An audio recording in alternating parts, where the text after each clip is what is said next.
Hi guys, it's day 2 in Kuala Lumpur. The last few days like in Genting as well as yesterday in Kuala Lumpur have been so tiring. I got to sleep in today and just relax, and it was weirdly trippy because these windows are so beautiful and you can kind of see the weather and the cityscape so well. In the morning when I opened my eyes, it was nice and bright and sunny. I thought, okay, it's going to be a beautiful but hot day.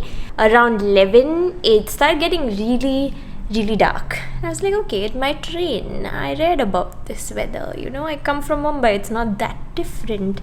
And then around noon, not only did it rain, it started storming. Guess there was lightning, which you couldn't really see. The thunder, when it was close by, sounded like entire buildings falling down. It was really freaking loud. It looks to have cleared up slightly. It's 3 p.m. now and I'm all ready to head out for the day. Today I'm going on a walking tour because I wanted to explore a bit of Kuala Lumpur. I know that if I just explore myself, I won't be able to do it so efficiently. I'll just go to 1 or 2 places.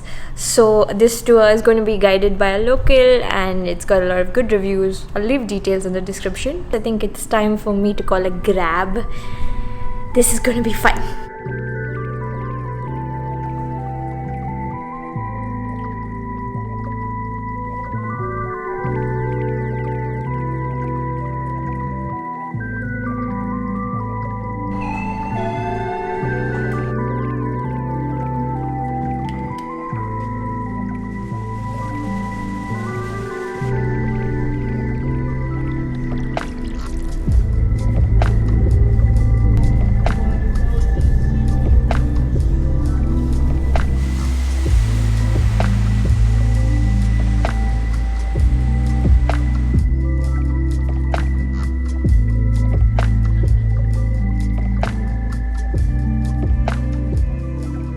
So I've made it. I'm in the Chinatown area of Kuala Lumpur at the Pasar Seni station, right in front of the Hotel Mandarin Pacific, and this is going to be my guide for today, Alvin. Hello there. Welcome to KL. Thank you. He's going to show me around today and you guys around also if you continue watching this video. So Alvin just told me that that building that's under construction there is going to dethrone the Petronas Towers as the tallest buildings in Kuala Lumpur when it's ready. So I guess that's kind of sad. Kuala Lumpur is actually quite a new city. It was founded sometime in the mid-19th century. So we started our walk in the Petaling area, which is Kuala Lumpur's Chinatown. It's where the first Chinese immigrants came and settled down. And it was quite a vibrant area. Apparently a few years ago it was a little bit seedy and not that safe, but now it's cleaned up and gentrified and it's full of tourists. There are a lot of cute cafes and streets where you can come and take some nice pictures, and there are even fancy new hotels coming up in the area.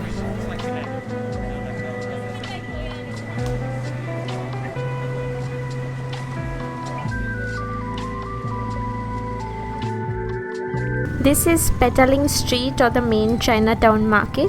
Here you can get small electronic goods, fashion items. If you're planning to buy anything, be ready to haggle.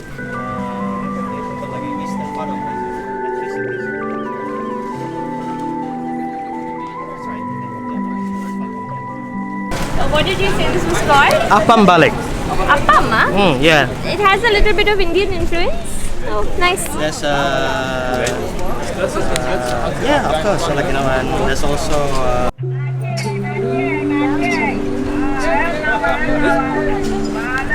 the apam is quite nice. It's a little bit savory, but it's got peanuts and some sweetness in the middle. The shop behind us is selling a lot of tropical fruit. Our guide suggested we try chiku, but we get chiku in Mumbai, so I skipped.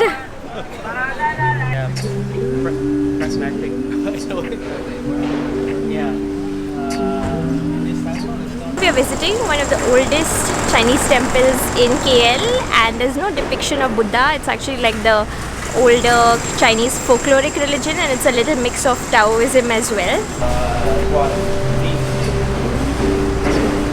Over here we have the god of love. That's the deity for knowledge, and that's why there are exam timetables on the walls.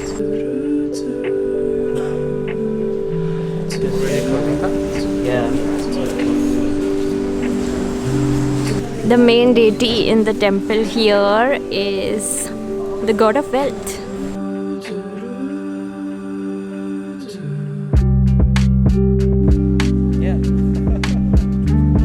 The deity of war guarding the outside of the temple.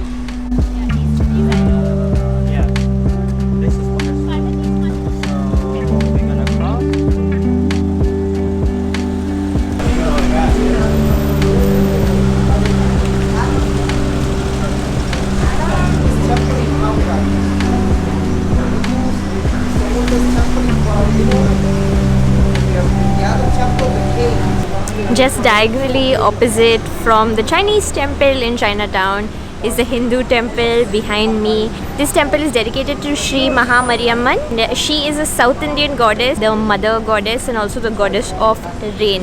If you've ever watched my Bangkok vlogs, most of the time I stay really close to the Sri Maha Mariamman temple in Bangkok. It's on Silom Road and it's also really large. Because both of these countries, Thailand and Malaysia, had a South Indian migration back in the day. More of the Hindu temples that you find here are dedicated to South Indian deities.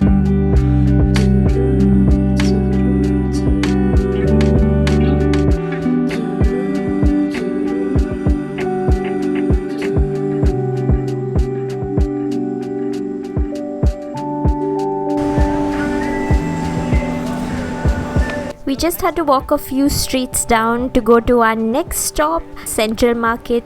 It used to be a wet market back in the day, but right now you can go there for a lot of cool souvenirs in this beautiful Art Deco building next to the river.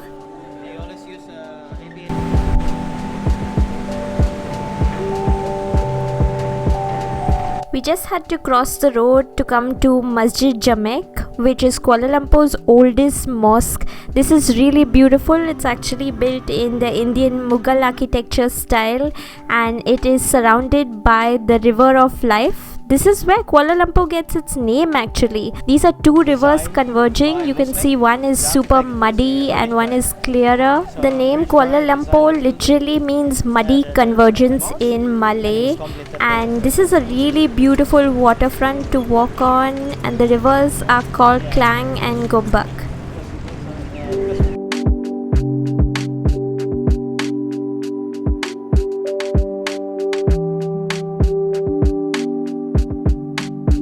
This area here is known as Merdeka Square or Independence Square, and it's a historic place because it's where the British Union Jack flag was lowered for the last time and the Malaysian flag was hoisted for the first time when Malaysia got its independence.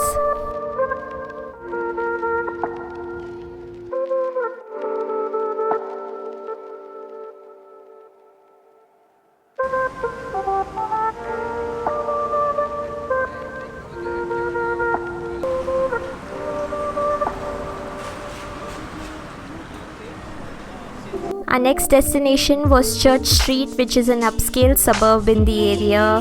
This is named after the cathedral and there's also a famous Catholic school there. This was actually on a hill, so it was not an easy trek. Now that we had seen a lot of the older parts of the city, it was time to move towards the newer parts, aka KLCC or Kuala Lumpur City Centre. This was designed as a city within a city. It's hard to believe that development on this started just in the mid-90s because now there are like sprawling skyscrapers wherever you look, including the famous Petronas Twin Towers.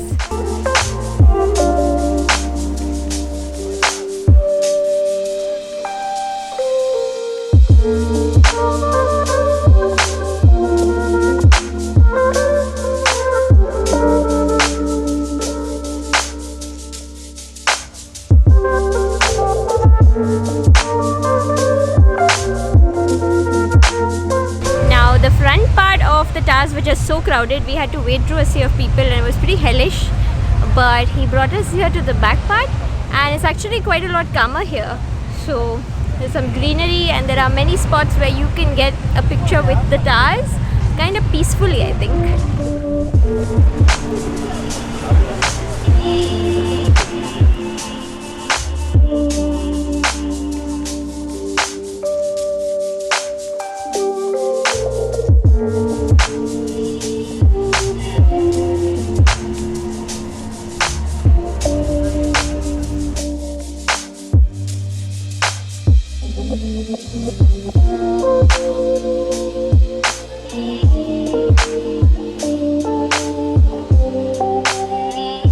the sun had set now and we reached Bukit Bintang, which is an area really well known for its shopping and nightlife. We also went to Jalan, the famous food street that's on till like 4 a.m.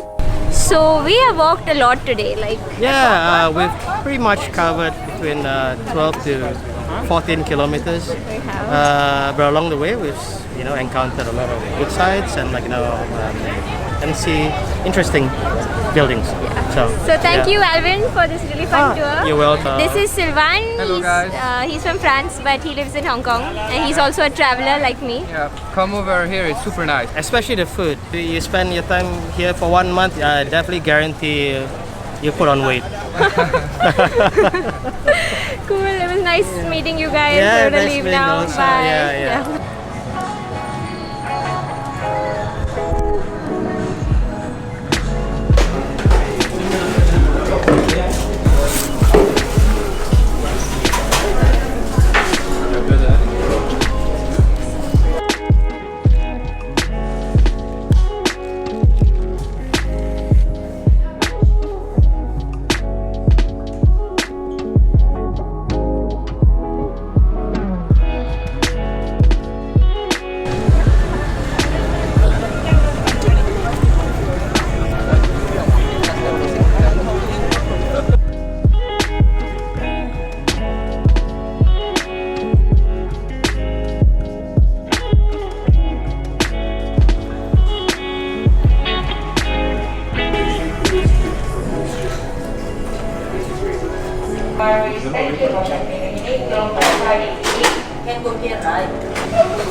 Because it is only through enlightenment.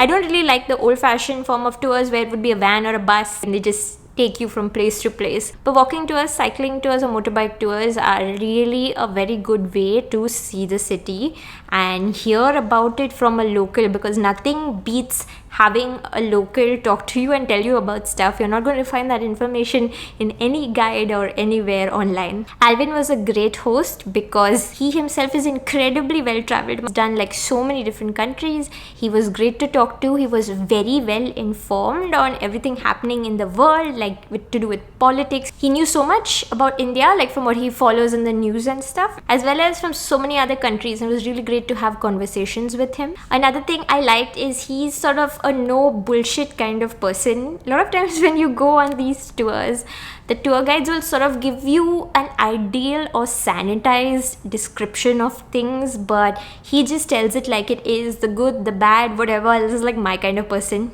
We covered a lot of ground, right from like the Chinatown and the Chinese temple, Hindu temple, the old center like market of Malaysia. Then we went on to Church Street, walked to Petronas, then went into Bukit Bintang and Jalan.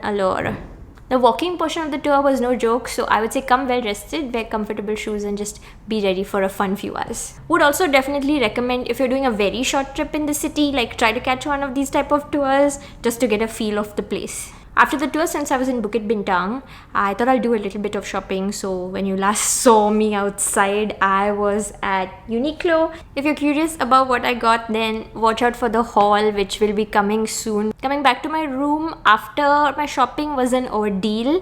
There is monorail nearby, which is pretty efficient, but I had walked so much that I had always planned to take a cab back. In Malaysia, you have Grab, which is very similar to our Uber, Ola in India.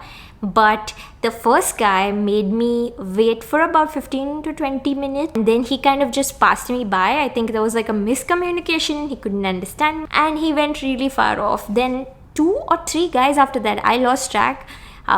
sort of made me cancel. Like, they don't directly tell you to cancel, but they'll contact you and they'll say stuff like, oh, we're stuck in traffic. And then when you ask them directly, like, I don't mind waiting, will you come, they're like, oh no, you should cancel it.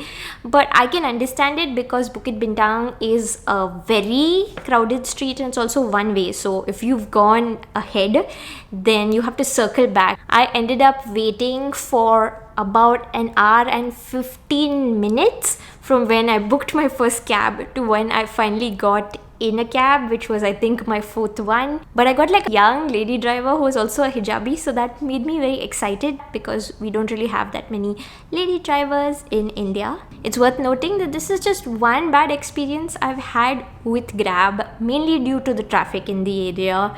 And I've used Grab about 3 or 4 times in Kuala Lumpur already. It's usually fairly quick, pretty dependable, and decently affordable as well. So that's all for today. I just gotta have a shower, get myself something to eat. I will see you guys very soon.